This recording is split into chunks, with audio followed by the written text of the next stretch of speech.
राधे राधे प्यारे भक्तों, आज मैं आपके सामने एक ऐसी बात लेकर आया हूं जो शायद आपके मन के बोझ को हल्का कर दे। जब मन बहुत भारी हो जाता है, जब लगता है कि जिंदगी का बोझ उठाना मुश्किल हो गया है, तब याद रखिए भगवान श्री कृष्ण ने अर्जुन से क्या कहा था। जब अर्जुन कुरुक्षेत्र के मैदान में खड़े होकर अपने ही परिजनों को देखकर टूट गए थे, जब उनका मन इतना भारी हो गया था कि गांडीव उनके हाथ से छूट गया, तब श्री कृष्ण ने उन्हें समझाया था कि मन का बोझ तुम्हारे विचारों से आता है, परिस्थितियों से नहीं। सुनिए, एक पुराण की कहानी है। एक बार देवर्षि नारद भगवान विष्णु के पास पहुंचे और बोले, प्रभु, मैं पृथ्वी पर घूम रहा था और मैंने देखा कि हर इंसान दुखी है। किसी का मन धन की चिंता से भारी है, किसी का रिश्तों की परेशानी से, किसी का अपमान से, किसी का धोखे से। ये मनुष्य इतने परेशान क्यों रहते हैं? भगवान विष्णु मुस्कुराए और बोले, नारद, मनुष्य दुखी इसलिए नहीं है क्योंकि उसके पास समस्याएं हैं, बल्कि इसलिए है क्योंकि वो समस्याओं को अपने मन में बोझ की तरह ढोता रहता है। जो व्यक्ति अपनी समस्याओं को स्वीकार करके आगे बढ़ता है, वही सच्चा सुखी है। नारद जी ने पूछा, तो प्रभु, मन हल्का कैसे हो? भगवान ने उत्तर दिया, जब मनुष्य समझ जाता है कि जो हो रहा है वो उसके कर्मों का फल है और जो होना है वो उसकी नियति है, तब उसका मन हल्का हो जाता है। समस्या ये नहीं है कि तुम्हारे जीवन में क्या हो रहा है, समस्या ये है कि तुम उसे कैसे देख रहे हो। देखिए भक्तों, भगवद गीता के दूसरे अध्याय में श्री कृष्ण कहते हैं, मात्रा स्पर्शास्तु कौन्तेय शीतोष्ण सुख दुःखदा आगमा पायनोन नित्यास्तांस्तितिक्षस्व भारत। अर्थात सुख दुख, सर्दी गर्मी, ये सब आते जाते रहते हैं, ये स्थायी नहीं है, इन्हें सहन करना सीखो। लेकिन हम क्या करते हैं, हम दुख आने पर उसे अपने सिर पर इतना लाद लेते हैं कि वो हमारे मन को पत्थर की तरह भारी कर देता है।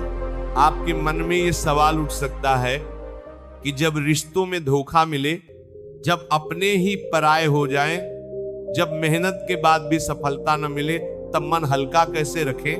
तो सुनिए, महाभारत में एक और प्रसंग है।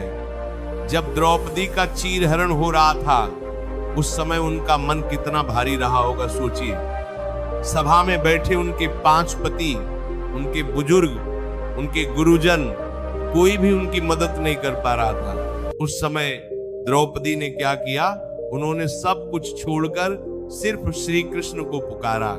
और जब उन्होंने पूरे समर्पण से श्री कृष्ण को पुकारा, तब भगवान ने उनकी लाज बचाई। इस कहानी का संदेश क्या है? संदेश ये है कि जब आपका मन इतना भारी हो जाए कि आप खुद नहीं संभाल पाए, तब उसे भगवान के चरणों में रख दीजिए। जब आप अपने बोझ को भगवान को सौंप देते हैं, तो वो बोझ अपने आप हल्का हो जाता है। लेकिन हम करते क्या हैं? हम अपने दुखों को, अपनी चिंताओं को, अपने गुस्से को, अपनी नाराजगी को अपने मन में ही रखते रहते हैं। हम सोचते रहते हैं कि जिसने हमारे साथ बुरा किया उसका क्या होगा, हमें न्याय कब मिलेगा, हमारी तकलीफ कब खत्म होगी। और इस सोच सोच में हम अपना वर्तमान भी बर्बाद कर लेते हैं। भगवद गीता में श्री कृष्ण कहते, कर्मण ये वाधिकारस्ते मां फलेषु कदाचन। तुम्हारा अधिकार सिर्फ कर्म पर है, फल पर नहीं। तो फिर हम क्यों फल की चिंता में अपना मन भारी करते रहते हैं? जो काम आपके हाथ में है वो करिए, बाकी भगवान पर छोड़ दीजिए। जब आप ये समझ जाते हैं कि परिणाम आपके हाथ में नहीं है, तो आपका मन अपने आप हल्का हो जाता है। अब सुनिए एक और पुराण कथा। एक बार भगवान शिव और माता पार्वती कैलाश पर्वत पर बैठे थे। माता पार्वती ने पूछा, प्रभु, मनुष्य सबसे ज्यादा किस बात से दुखी होता है? भगवान शिव ने कहा, देवी, मनुष्य सबसे ज्यादा अपेक्षाओं से दुखी होता है। जब उसकी अपेक्षाएं पूरी नहीं होती, तब उसका मन भारी हो जाता है। वो भूल जाता है कि हर किसी का अपना कर्म है, अपना धर्म है। वो दूसरों से अपेक्षा करता है कि वो उसकी चाहत के अनुसार व्यवहार करे, और जब ऐसा नहीं होता तो वो टूट जाता है। माता पार्वती ने पूछा, इसका समाधान क्या है? भगवान शिव ने कहा, समाधान है निरपेक्ष प्रेम। जब तुम बिना किसी अपेक्षा के प्रेम करते हो, जब तुम बिना किसी शर्त के अपना कर्तव्य निभाते हो, तब तुम्हारा मन हमेशा हल्का रहता है, क्योंकि तब तुम किसी के व्यवहार से दुखी नहीं होते, तुम सिर्फ अपने कर्म पर ध्यान देते हो।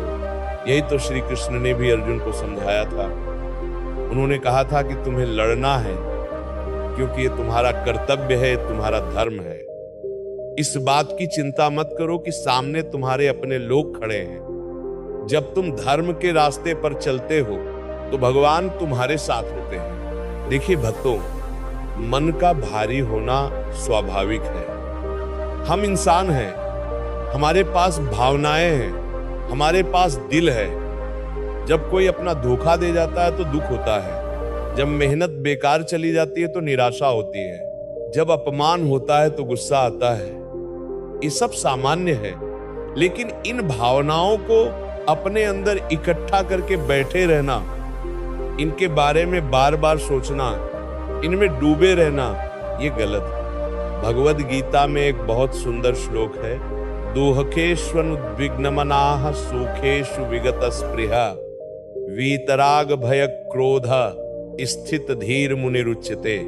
जो व्यक्ति दुख में विचलित नहीं होता, सुख की इच्छा नहीं करता, राग द्वेष भय क्रोध से मुक्त है, वही स्थिर बुद्धि वाला है। ये नहीं कहा गया कि दुख नहीं आएगा, ये कहा गया कि दुख में विचलित मत हो। ये नहीं कहा गया कि सुख की इच्छा करना पाप है। ये कहा गया है कि सुख के पीछे पागल मत हो जाओ। तो जब आपका मन भारी हो तो सबसे पहले स्वीकार कीजिए कि आप दुखी हैं। अपने दुख को छुपाइए मत, दबाइए मत, फिर खुद से पूछिए, ये दुख किस बात का है? क्या मैं किसी की अपेक्षा से दुखी हूं? क्या मैं किसी परिणाम की चिंता में हूं? क्या मैं अपने अतीत में जी रहा हूं? जब आप अपने दुख को समझेंगे तभी उसे दूर कर पाएंगे।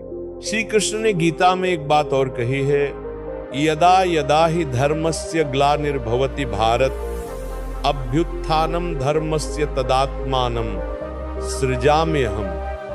जब जब धर्म की हानि होती है और अधर्म बढ़ता है, तब तब मैं अवतार लेता हूं। ये श्लोक सिर्फ भगवान के अवतार के बारे में नहीं है, ये आपके भीतर के परिवर्तन के बारे में भी है।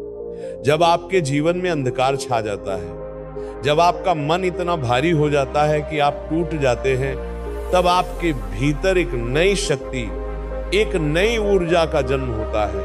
वही आपका असली अवतार है। हर मुश्किल आपको तोड़ने नहीं आती, वो आपको मजबूत बनाने आती है। हर धोखा आपको सिखाने आता है कि सबके ऊपर विश्वास मत करो, भगवान पर विश्वास करो। हर असफलता आपको बताने आती है कि सफलता का रास्ता आसान नहीं है, लेकिन नामुमकिन भी नहीं है। याद रखिए, जब द्रौपदी का चीरहरण हो रहा था तो वो अकेली थी। जब अर्जुन कुरुक्षेत्र में खड़े थे तो उनके मन में तूफान था। जब प्रहलाद को खंभे से बांधा गया तो एक छोटा बच्चा था। लेकिन इन सब ने क्या किया? इन्होंने हार नहीं मानी, इन्होंने भगवान पर भरोसा रखा और भगवान ने हर बार उनकी रक्षा की। तो अगर आज आपका मन भारी है तो घबराइए मत, ये वक्त भी गुजर जाएगा। जैसे रात के बाद सुबह आती है, जैसे तूफान के बाद शांति आती है, वैसे ही आपके दुख के बाद सुख भी आएगा। बस आपको धैर्य रखना है, विश्वास रखना है और अपना कर्म करते रहना है।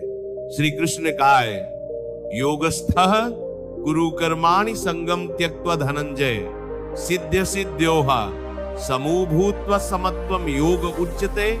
आसक्ति छोड़कर सफलता असफलता को समान समझकर अपना कर्म करो, यही योग है।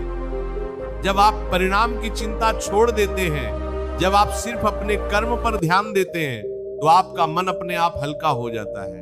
और सबसे जरूरी बात, अपने मन की बात किसी से कहिए, चाहे भगवान से कहिए, चाहे अपने माता पिता से, चाहे अपने मित्र से, लेकिन अपने मन के बोझ को अंदर मत रखिए। जब आप अपनी तकलीफ किसी से साझा करते हैं तो वो बोझ आधा हो जाता है। और अगर आप भगवान से कहते हैं तो वो बोझ पूरा खत्म हो जाता है। भक्तों, मैं आपसे आज यही कहना चाहता हूं कि जिंदगी में मुश्किलें आएंगी, दुख आएंगे, धोखे मिलेंगे, असफलताएं मिलेंगी, लेकिन इन सब से ऊपर है आपका विश्वास, आपका धैर्य और आपकी आस्था। जब तक आप भगवान पर विश्वास रखेंगे, कोई भी परिस्थिति आपको तोड़ नहीं सकती। जब तक आप अपना कर्म करते रहेंगे, कोई भी मुश्किल आपको रोक नहीं सकती। तो आज से अपने मन को हल्का कीजिए, अपने दुखों को भगवान के चरणों में रख दीजिए, अपनी चिंताओं को उनके हवाले कर दीजिए और खुद को याद दिलाइए कि आप अकेले नहीं हैं, भगवान हर पल आपके साथ हैं। जैसे श्री कृष्ण अर्जुन के साथ थे, वैसे ही वो आपके साथ भी हैं। बस आपको उन पर भरोसा रखना है। प्यारे भक्तों, अगर ये प्रवचन आपके दिल को छू गया हो, अगर इन बातों ने आपके मन को थोड़ा हल्का किया हो, तो कृपया कमेंट में राधे राधे जरूर लिखें। इससे मुझे पता चलेगा कि मेरी बात आप तक पहुंची। और अगर आप चाहते हैं कि ऐसे ही प्रेरणादायक प्रवचन आपको मिलते रहें, तो इस चैनल को सब्सक्राइब करना ना भूलें और घंटी के बटन को दबा दें, ताकि हर नया वीडियो आप तक सबसे पहले पहुंचे। और हाँ, इस वीडियो को अपने उन प्रियजनों के साथ जरूर शेयर करें जिनका मन भारी है, जो किसी तकलीफ से गुजर रहे हैं, जिन्हें भगवान के संदेश की जरूरत है। हो सकता है आपका एक शेयर किसी की जिंदगी बदल दे, किसी के दुख को कम कर दे, किसी को नई राह दिखा दे। राधे राधे, जय श्री कृष्ण।